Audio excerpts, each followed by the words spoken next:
mais Barça nag tey seen journée bu spéciale ngeen am Barça de tey xam naa ni ñoom catalan yi lu ñu yoroon boo leen ko laajoon léegi ñu jox ko non seulement ils ont fait un très bon match gagné un match avec la manière mais seen rival bi du Real Madrid moom it ñàkk ba pare doon barragiste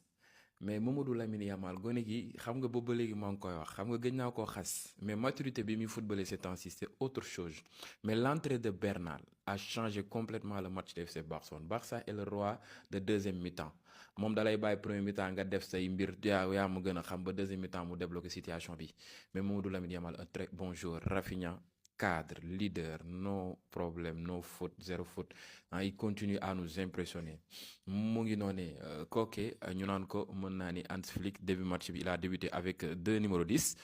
nag absence su Koke di Pedri avec un sentinelle pointe basse Koke di Eric Garcia mais après au finish deuxième mi-temps gis nañ mu changé indiwaat Bernard ci côté technicité ci côté organisation il a apporté quelque chose ci ay premières sorties de balam di permettre équipe bi à ce que ñu mën a lancer wu ci occasion franc yu mën a tegu ci temps avec un très bon Lamine Yamal Rashford ce coup franc direct laa gëj a gis pour wane ne actuellement l'équipe de FC Barcelone mu ngi am confiance bu yaatoo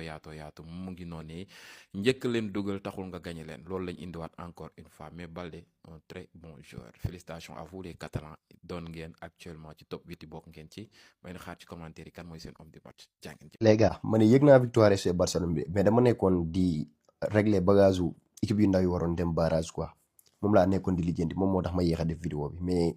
voilà victoire bi am na solo trop mais da ko waa ji doon waxee am na yeneen mbir yu nga xam ne war nañ ko améliorer voilà y a des choses à améliorer parce que équipe bi ku gis première mi-temps bu mu fubal vraiment kii nii lii bu ko yóbbee si même huitième de finale yi du fa def dara vraiment qu'on se dise la vérité les gars FC Barcelone donte deuxième mi-temps bi voilà ñëw dañ coup au coup ñu égaliser nekkaat ci dugal bi yu bëree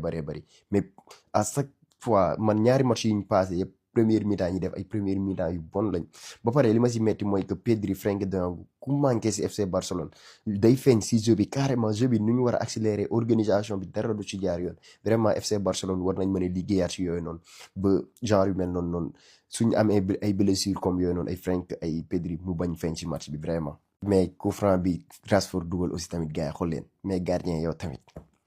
xamoon ngeen di mënoo ko jàpp voilà classement bi 8 premiers yi nga xam ne qualifié nañ moom moo nekk nii Arsenal la Bayern Munich Liverpool Tottenham FC Barcelone Chelsea Sporting ak Manchester City voilà ñoo qualifié 9e bi jëm suuf barrage lañ jëm kon ku fi gisul sa équipe rek si train yu vert yi rek xamal ne qualifié woo. Lamine Yamal encore homme du match buteur passeur décisif aussi tamit boo fi nekkuloon mu ñaaw vraiment tey jii nii moom moo jël ay responsabilités mën naa ne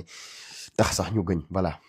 sama gars yi Ligue des Champions moo mën lu nekk le FC Barcelone est qualifié pour les huitièmes de finale de la Champions League gars yi félicitations c'était vraiment chaud gars yi on va vous débriefer ce match très rapidement donc mi ngi noonu gars yi c'était un match vraiment très compliqué parce que Copenhague li mu indil en première mi-temps c'était quasi impossible une mission impossible pour le FC Barcelone 4e minute la ñu dugal ba pare indil ñu ay contre-attaque yu garaaw yoo xamante ni comme ay flèches mais heureusement Barça avec l'aide du coach changement yi nga xamante ne moom la mujjee def ñu daal di débloquer match bi mi ngi noonu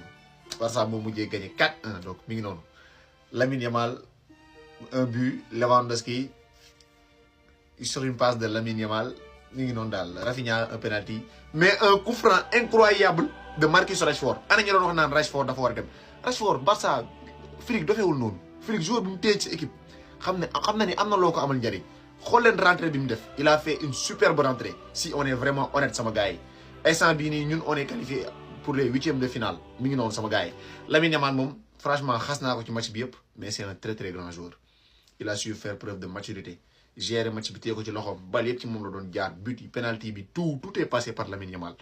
Marc Bernal du ma ko fàtte il a fait une rentrée incroyable Rafinha je n'ai rien à dire c'est notre meilleur joueur mi ngi noonu Rafinha fu ñu àgg rek bokk na ci ñi nga xam ne ñoo ñu fa yóbbu Eric Garcia gis naa liggéey bu am solo bi mu def ci suñu équipe bi franchement équipe bi chapeau à tout le monde Lewandowski liñ soxla woon ci moom gis nañ ko mi ngi noonu. demuñu barrage tey demuñu barrage suba demuñu barrage ginnaaw suba te kuy dem barrage aussi nañu fi bàyyi. question bi mel laaj mi maanaam suñu ko doon bëgg ñu ne cette équipe du Barça de Hansi Flick là du bokk ci top 8 Ligue des Champions en 2025-2026 di ngeen ko gëm. victoire 4-1 du FC Barcelone c'était pas du tout facile ndax en première période Barcelone était mené. mais loolu dinaa si ñëw ab officiellement dans le top 8 Barcelone se qualifie Barcelone du dem barrage et loolu aussi ça fait plaisir ndax tey jii nii waxoon naa ko si suba soo demee barrage t'auras moins de matchs. Revenons maintenant au match suñu entame de match il faut ñu koy bàyyi xel Barcelone daal dafa bëgg a nekk équipe à réaction te loolu noonu dox ak tous les équipes. Regardez ça 3e minute les gars 3e minute perte de balle et là en transition ils sont rapides fekk na actuellement moment boobu noonu suñu défense était très haut ñu lancé attaquant bi en profondeur mu jàkkaarloo ak John Garcia et là voilà but pour Copenhague. J'ai aimé l'attitude des joueurs après le but encaissé parce que comme li ma wax sànq Barcelone est une équipe en réaction on a essayé mais malheureusement le ballon ne voulait pas entrer. Mi-temps 1-0 en seconde période gis ngeen boobu à la 47e minute Dani Olmo qui lance en profondeur Lamine. Voilà il devance tout le monde et là passe à retrait pour Robert Lewandowski qui claque son but tapping et là tout te dit que le match va se tourner en faveur du FC Barcelone. Effectivement c'est ce qui est quelques minutes après le plus jeune joueur le meilleur joueur du monde Lamine Yamal qui fixe son défenseur mu dóor bal bi et la trajectoire bal bi soo xoolee rek tu sens nettement que voilà bal bi da dem directement dans les filets effectivement noonu la demee 2-1 pour l'FC Barcelone. Après l'FC Barcelone obtient un penalty transformé par Rafinha trio bi ñoom ñëpp dugal et en toute fin de match bi moo gën a neex mooy maanaam le coup franc bi nga xamante ni Marcus Rashford l'a transformé et ça va lui faire beaucoup de bien parce que gis nañ bu baax le match passé joué woon je sais pas ce qui s'est passé mais bi aussi ça va lui faire beaucoup de bien. En tout cas on est là très tranquille dans le top 8 sonaluñ kenn duñu sonal on va se reposer bàyyi gars yi buuxante ci barrage yi. période bii ngay bañ man je connais ce visage là wallahi je vous dis je connais ce visage de Lamine Yamal là. kii loo ko yëpp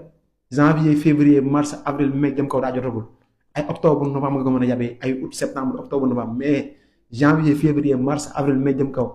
kenn du ko yab et le niveau actuellement bi muy affiché franchement parlant ça me plaît. keroog il a marqué un but sublime boo xamante ni je peux dire que moo gën a yokk confiance am. mais les gars parlons du match de Lamine. Il a été sensationnel, notamment en première période. Il a beaucoup tenté, il a essayé. D'ailleurs, c'est lui-même qui fait l'appel sur le but de Barcelone qui a égalisé. Il fait un magnifique appel pour Hamantani. Franchement, il n'était pas en position de jeu. Et là, il décale sur Lewandowski qui marque le but de Hamantani. Il égalisé. En plus de ça, c'est lui qui marque le but de Hamantani. Qui va permettre Barcelone de mener 2-1. Homme du match sans contestation et c'est amplement mérité. En tout cas, les gars, cette version-là, mais quand on l'a mis,